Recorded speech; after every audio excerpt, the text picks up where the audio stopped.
We're good. Well, good evening. My name is Theresa Sneed, and I'm very excited to be here in my hometown library. I was born and raised right here in Dover. I graduated from Foxcroft Academy in 1976. My maiden name is Small. So if you knew any of the Smalls, you might know Jeff Small, who still lives here. That's my family. And I used to, when I was in junior high, this is way before computers, right? This was my go-to place to find anything I wanted to find. I came here and they let me alone. I went all through the library looking at whatever I wanted to, pulling it off the shelves and reading. Words have always had a very powerful effect on me. And I take writing very seriously. That is why I only write clean stuff, because I think you are what you think, and what you read you become. So I try to write things that are uplifting and things that have truth embedded in them.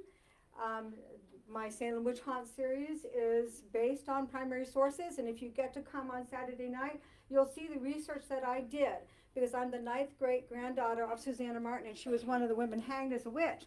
And I'm also an educator and a mom, and I wanted to make sure that I represented her story in the most truthful way possible, because so much out right now on Salem is just all hocus pocus. Perfect line there. Anyhow, so I started writing when I was really young, although I never, ever in my wildest dreams thought I would have anything like this. I think that, me at least, authors were like, way up there, just like teachers. And I became both, which is really cool. When I was young, I remember it was never hard for me to write. I always could find things to write. There's so much around you can write about. And I really loved poetry, and I've written a lot of poems. But I was here in Morton Elementary School, and I wrote this poem, and my friend, who will remain nameless to you, she couldn't write. So I gave her my poem, and she won the contest, and it was published under her name in the Cataclysmic Observer. So in third grade, I was a ghostwriter. Yeah, and she never came forward, and of course, I didn't either. Well, anyhow, and as I got older and I went to college, my first experience with college was at USC in Los Angeles, and I loved the entire experience. I still did not really think that I would become a writer. I went all the way through college, and I became a teacher, and I've taught for the last 20-some years. I just retired from teaching last year, and my last class that I taught was 5th grade, and I love 5th grade. I thought I wouldn't, because 5th grade is like here, and I was teaching 1st grade and 2nd grade, and they're like here. You get it, right?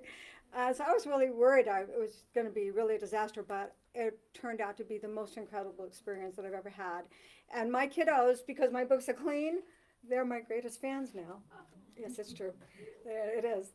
And so if you go on my website, I've got some pictures that I'm going to be posting eventually of my kids reading books that were just random pictures.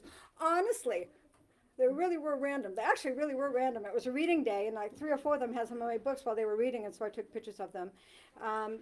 Yeah. So when I was, I want to keep an eye on the clock here. When I was newly married, and I had 2 children, and I had a little baby boy. His name is Jason, and he was coming up on his 1st birthday. We were living in Ohio at the time, and when you've got a little itty bitty, you're just so excited to show them the world, right? I was so excited to show the world to him, and the snow was melting, and the little grass was beginning to poke through whatever was left. And I know it was Sunday because we were at church, and we got out of our car, and I saw this incredible thing. I couldn't wait to show him. It was a caterpillar monarch, that makes a monarch butterfly, so it's got that rust color and the black, just beautiful. I was so excited, and my son is a little pudgy, little walking toddler. I said, Jason, come see, and took him over, and he went. So I wrote a poem. It's called "Ode to a Flat Caterpillar." Please, this is emotional for me. Oh, fluffy little caterpillar with hundreds of legs, you did run, but you did not run quite fast enough to clear the 2 feet of my son. A moment of silence. So I love writing, so please, if you even have a little bit of desire to write. It's the most incredible thing in the world because you can share who you are with other people and what you believe and what you're afraid of and what there's a whole world out there. So I write across several genres, kind of eclectic like that. My first book that I wrote was actually this one here. It wasn't my first one published. This is like Harry Potter.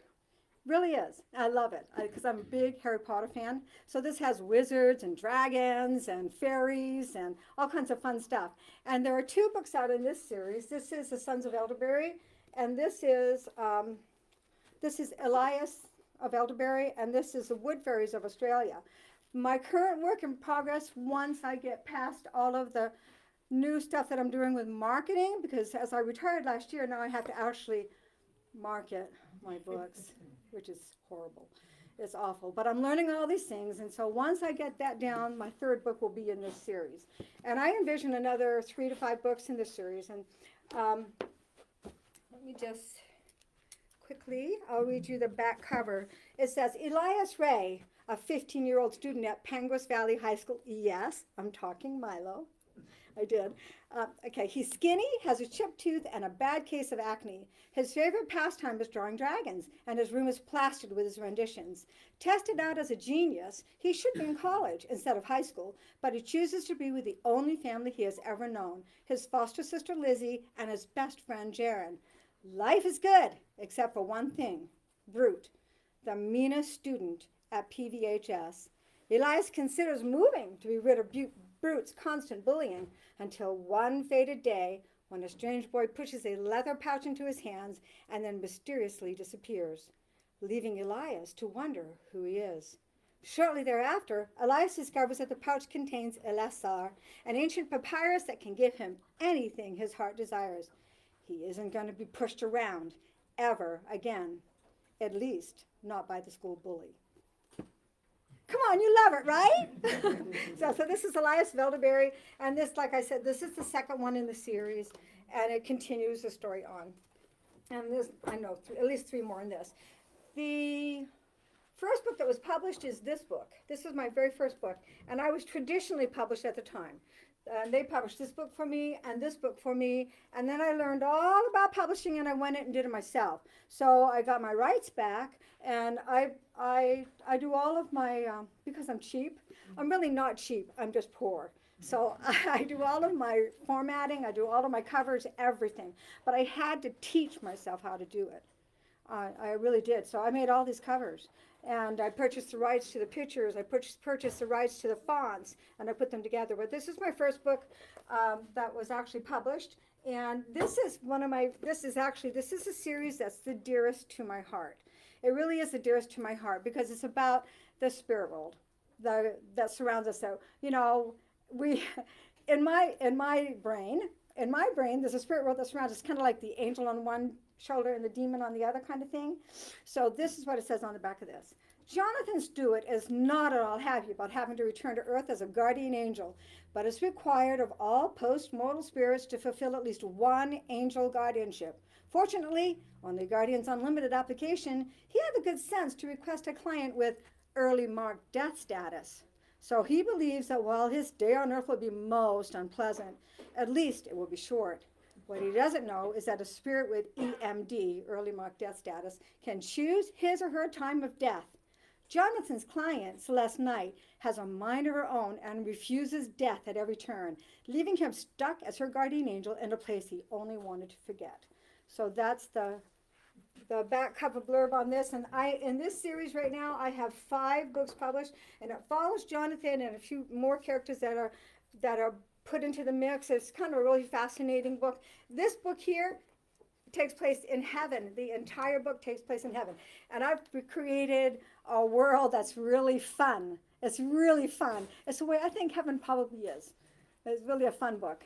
And then it continues on with my main character is born, and she is the troubles that she gets into, and her guardian angel trying to guide her, and her little demon friend trying to not, trying to get her in trouble. So it goes on, and then this is Earth Angel, continues the story. This is my favorite, all-time favorite book that I've ever written. This is called Herald Angels Sing, and it's a play on words. This book it carries, again, all the same characters, but in this book, let me read the back cover blurb. Harold wields the flaming sword of the cherubim, a warrior in heaven. He fights valiantly against evil. It is now his turn to come to earth. Just as the cherubim before him, he is born into a lesser functioning body. For the trial of earth is not meant to be his, but for all those he comes in contact with. He doesn't always stay trapped in his body. In the evening, when everyone sleeps, Harold ventures out. I promise you, I wouldn't read this first because it's the fifth one, you'll cry. It's just really touching book. And I wrote that book because of my experience with teaching. It was in Arizona, and I was teaching second grade, and we had special ed in our school, so I saw them all the time. And when we would do like assemblies, they were there. And there was this one girl, and she's who I patterned one of my main characters after. And I don't remember what kind of special needs she had, but she couldn't talk very much, and she always had these braids. She was probably about 11 years old, I'd say. And then her best friend was Ethan, and Ethan was nonverbal, couldn't talk at all, in a wheelchair. And she would wheel him around everywhere, and don't you even try to take the wheelchair away from her, because she was very protective of him. So those two characters became my main characters. Harold and his love interest in this book are those two characters born on Earth that way in those lesser functioning bodies. I did that because I hope it, I hope for it. I hope that these wonderful, wonderful children are just valiant and strong, and they've got a life beyond this life. And they were really sent here for us to learn from. So anyhow, step away from me again and go back to this. So this is my No Angel series, and this is not done. My main character in this book, she is only 18 years old, and I envision her as a really old lady. So it's going to be a while. Okay, now this right here is my most popular series. This is the Salem Witch Haunt series. And Salem Witch Haunt, this is a complete series. There are 3 books in this series, and if you go to my website, theresasneed.com, you will be able to get this book here, Stranger Than Fiction, as an ebook free. It is this book, only with embedded footnotes, because I'm an educator, and I wanted the reader to be able to go to the resources that I used to create this book. So this is the only hard copy I have. That's why it says not for resale on it, because they sent it to me so I could look through it. And I know there are things I want to change in it and before I actually publish it as something for sale. Right now it's free and as an ebook. So website, theresasneed.com will get you that free one. And if you sign up, you also will be able to be in the contest, because I'm giving away these 3 books hardcovers. No matter whoever is chosen, it's a random choosing thing. I'll send it anywhere in the world. So you just have to enter to win, though. This contest ends on October the 31st. Okay, so Salem Witch Haunt. Let me segue this with first letting you know that I am the 9th great-granddaughter of Susanna North Martin. And so I'm a direct link right back to her. And she was a character. I really, really like her. She was really a character. She didn't put up with much. And a lot of people didn't like her because she was really mouthy. You don't know me well enough to know if I have that trait or not, but so I'll just keep it secret. Okay, so this is what it says on the back. When she finds herself thrust back in time, 17-year-old Bess Martin, a senior at Danvers High, sets out on a mission to save her 11th great-grandmother from the gallows tree. With a near-perfect knowledge of the historical events about to unfold, Bess knows the untimely fate of many. The problem is that Bess has inherited her grandmother's sharp tongue, a tongue that caused her grandmother to be tried and hanged as a witch in Salem Village, 1692. Can Bess stop the hangings and change the course of history, or will she share her grandmother's fate? So this is a complete series, like I said. It takes you through, book 1 takes you through the hangings that happened in June and July, when my grandmother was hanged in July. And in here you will find verbatim words written by Samuel Paris, Cotton Mather, John Hale, guys that were there. They were eyewitnesses. You'll see their actual words embedded all through Salem Witch Haunt, because I wanted people to get a real feel for what really happened there. And there were paranormal things happening during that time too that are completely recorded and archived. Salem Witch Haunt. And the 3 books in this one. The first one is Salem Witch Haunt. The second one is Return to Salem. This covers the hangings that happened in August. And then this book covers the ones that happened in September. And Giles Corey was in September as well, but he wasn't hanged. He was crushed to death because he decided that he was going to stand mute. Didn't mean he wasn't talking. It means that he wasn't going to say guilty or not guilty. And so his story is in here too, along with a whole lot of details about what really happened. Some pretty heart-wrenching things that happened to these real people. But it is embedded in a sweet love story and a time travel. That part's fake, but you'll like it. Okay, so there's that series there, along with this free one if you go on and you sign up for it. Okay, now, I talked about this. This one right here is my only mystery suspense. Do you remember 20 years ago maybe, there was this guy in Austria that kept his daughter captive and he built a whole house for her under his house? It scared me to death when I heard about that on the news. It was just, he had her there for 20 years. She fathered some of his children. That's just gross. And it scared me so much that it gave me an interest in writing something not as gory as that, but similar in some ways. This is a story about a girl that gets captured. He picks her up and he takes her home. He's a sheriff. He's a corrupt sheriff in the 70s, and he keeps her captive down in his cellar for 5 years. And then she escapes with his truck and his little girl. And where does she come? Sebec Lake. Of course. And I even researched Sebec Lake on the deepest part where I could have her dump the truck. So cool. Right? Okay, so on the back it says, finding her wandering the streets of Boston in a daze, Sheriff Malcolm Snyder gives Elizabeth Shepard a name, but no identity. He cruelly locks her in his cellar and keeps her captive for 5 gruesome years until one evening when she escapes with his truck, his money, and his 5-year-old daughter, Sally. They flee to a place hidden within the woodlands of Maine, beautiful Sebec Lake, dump his truck in its deep waters, and then unexpectedly run into Sam Hancock, a young college professor with a camp at the lake. Sam recognizes the signs of abuse and gives him a safe place to hide while he takes off on a perilous journey to Taunton, Massachusetts, to clear Elizabeth's name from the nationwide smear campaign the sheriff initiates and the reward money he cunningly hangs over her head. But Sam must hurry before the corrupt sheriff uncovers the trail that leads to his cabin and to the young woman and the little girl he is trying to protect. So this 3-book series is a complete series. It follows her story through all 3 books. Book 1 is Escape. Book 2 is You Can't Hide. And book 3 is Find Her, Keep Her. And like I have said already, they're clean, they're sweet. There is murder in them, but I don't show it. I just say, well, she's dead. No, not quite like that. In fact, the opening scene has her standing over the bed with a butcher knife. You want to read this now. Okay, so that's that series. And then I have some nonfiction books. My first nonfiction book was this one, Facing Mortality, Dreams and Other Significant Things. It's a very thin book.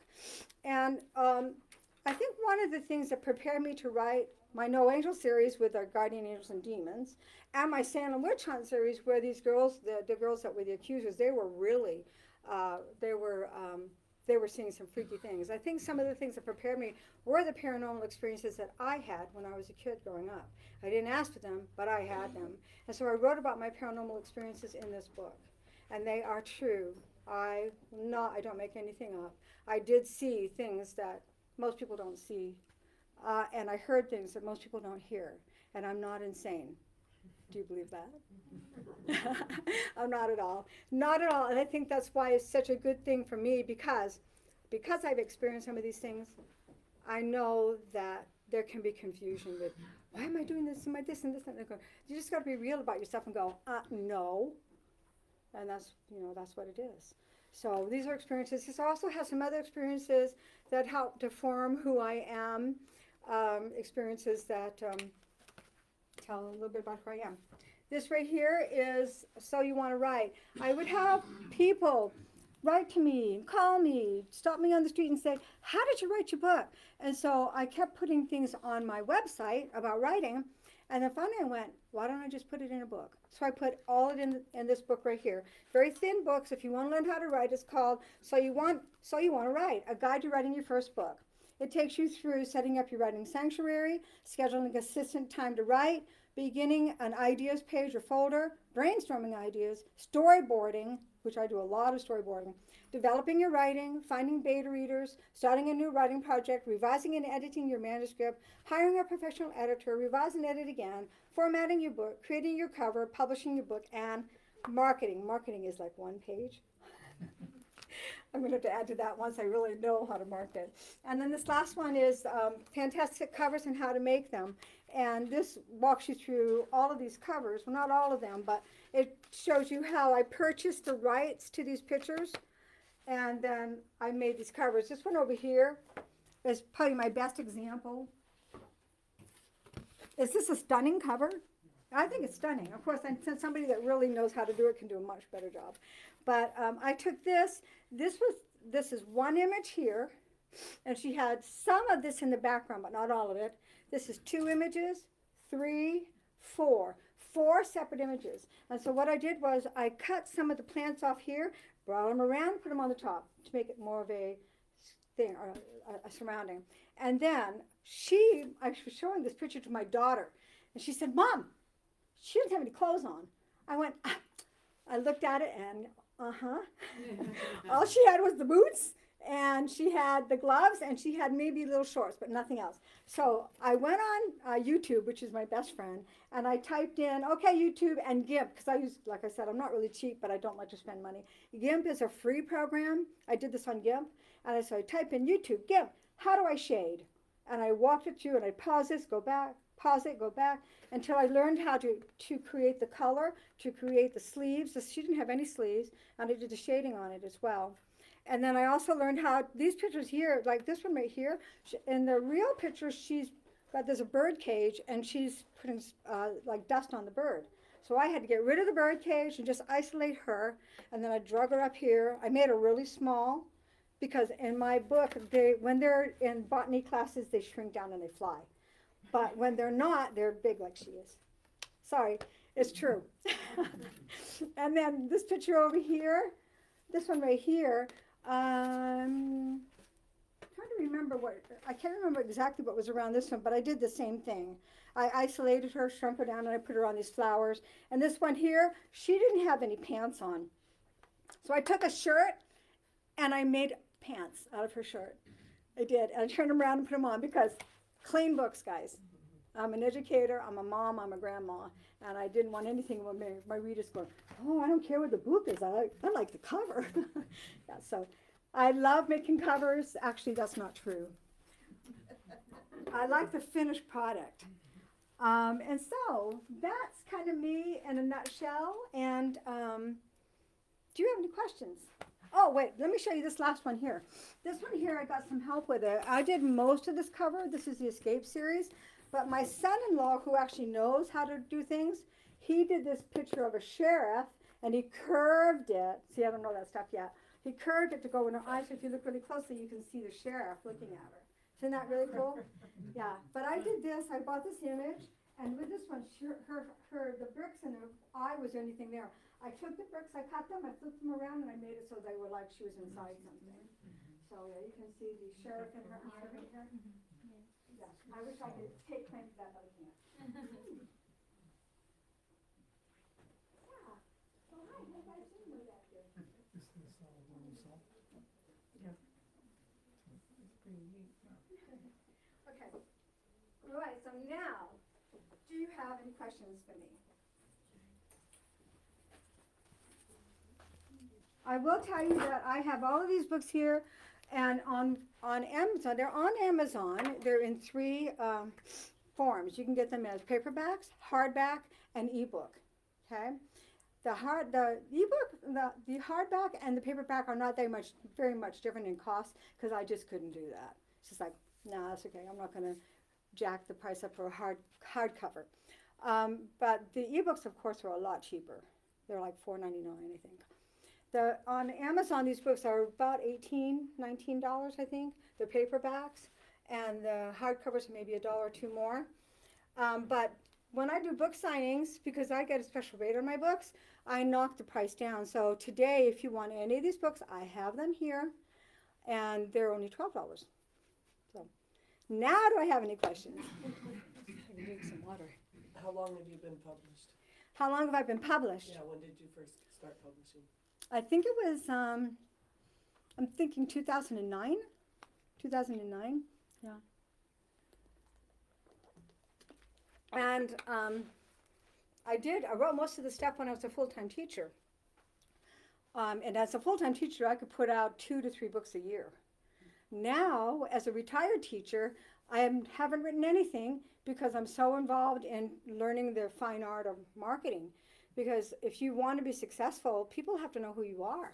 I get the best reviews. If you go and you check me out on Amazon, look at the reviews. People that don't know me really like what I write, so that's really encouraging. But if they don't know who you are, then you just stay a little old writer in Dover, Maine.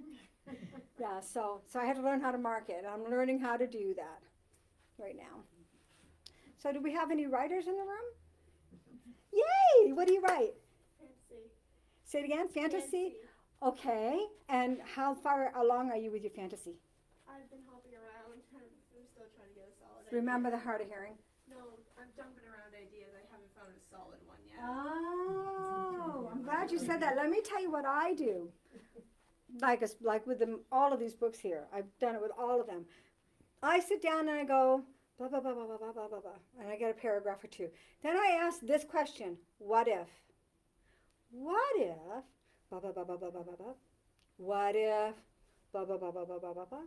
And what if? I keep asking the question, what if this would have happened? What if this person did this? What if that? That's how I did Jonathan, my guardian angel with an attitude, because I knew I wanted to write about the spirit world, but I had no clue who it's going to be. I said, what if my guardian angel doesn't want to be a guardian angel?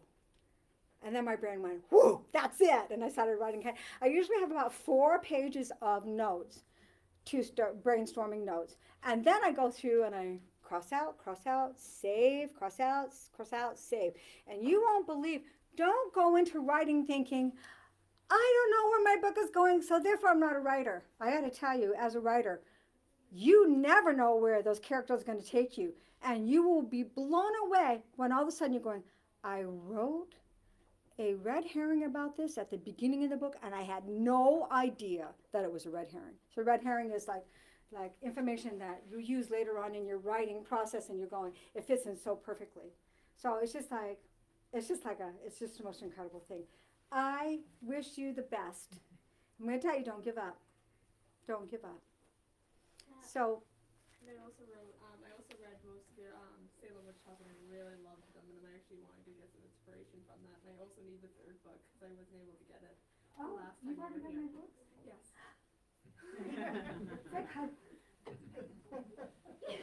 Awesome. So you really did like them. I love them. Oh, I'm so glad to hear that. It takes a lot of talent to reading literature right now to get, like, you're writing just right, so it literally sounds like a scene when you read it. It doesn't stop. Because I've read a lot of books that do that, and I'm just like, I can't. Yeah. And I'm trying to do that kind of writing. Thank you for saying that. Thank you for saying that. So, because what you reminded me of is the best, in my opinion, the best writers are avid readers. Mm. You read a lot. You learn a lot from other people's style. You go, oh, Stephen King, I love you, but I'm not saying that in my books. I love Stephen King. I have his book. I don't read his horror stuff because I just can't. And the swearing, I just can't. But I have his Stephen King on writing, and you'd laugh if you saw it because I took a black marker. F word, F word, Yeah. F word, F word. But I use it. He's a genius. He is a genius at writing. He's a genius.